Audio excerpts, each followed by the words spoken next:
Today we are gonna talk about the elites of the USA and how they secretly run the world. No, I'm kidding. We're gonna have some other conspiracy today because we're gonna talk about Arman Tsarukyan and we're gonna talk about whether he was injured or not. Because people have kind of been speculating, they've said that, oh, Arman is faking the injury. Let's just get into it. Arman pulled out, as we all know. Around 1 a.m. we received a call from Arman Tsarukyan, who informed us that he was experiencing significant back pain due to the injury. He feels like he is not healthy enough to compete. So, he is out of the fight. And the official reason both him, his coach, and the UFC gave us was that he sustained an injury to his lower back.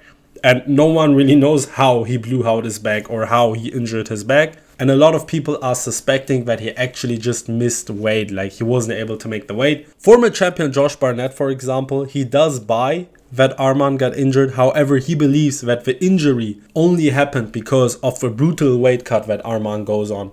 Because Arman has struggled a lot with making weight through his career. He's already missed weight once, and even the countless times he didn't miss weight. Like, he always looked horrible, deflated, dehydrated, just not healthy. We have seen him eat questionable food in build-up. We've seen him eating fast food or pasta. Pasta is very, very calorie dense. You can look into it if you want. And we didn't see Islam Makhachev eating this, for example. And so people think the injury is just a cover-up because Arman knew, okay, I'm not going to be able to make this weight. Problem is, we have no proof of this. However, we also, as of my knowledge, we don't have any proof for Arman's injury. There hasn't been any MRI or X-ray. So we're really only going after the word of Arman that he gave to the UFC, and then the UFC said, hey, kid can't fight. When Dana was asked at the press conference, hey, can Arman not fight? Do you think he's not fit to fight?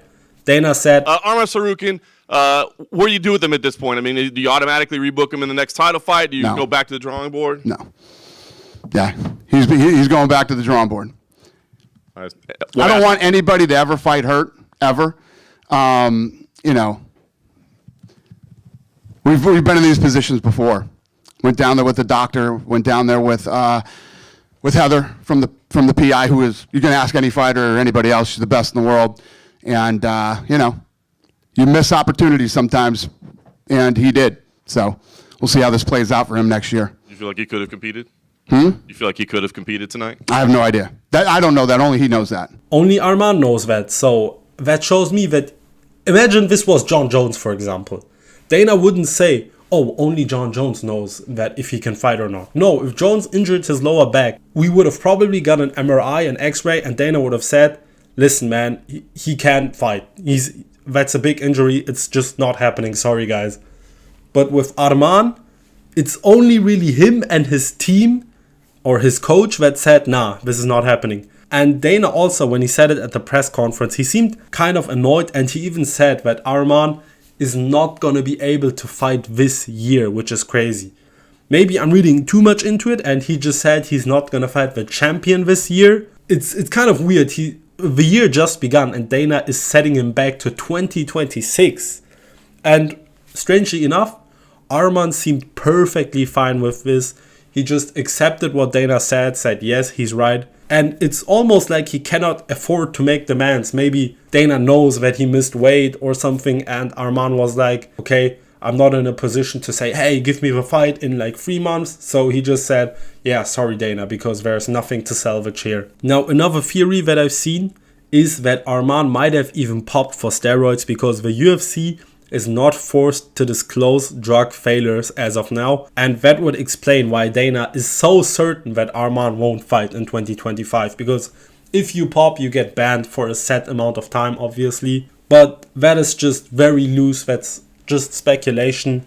We are gonna see a lot more come out with time, and let's just look what the UFC does to the lightweight division, what it does to Arman. And yeah, I'm interested to see further information come out. How are the other fighters going to react to this? I know Dan Hooker absolutely roasted him. It's pretty strange, bro, to get such a severe injury that you need to pull out when you're cutting weight, you know what I mean? Daddy can't buy you a backbone, can he? And yeah, Dan Hooker just shit on this guy for missing weight. I mean, yeah, thanks for watching, and see you later.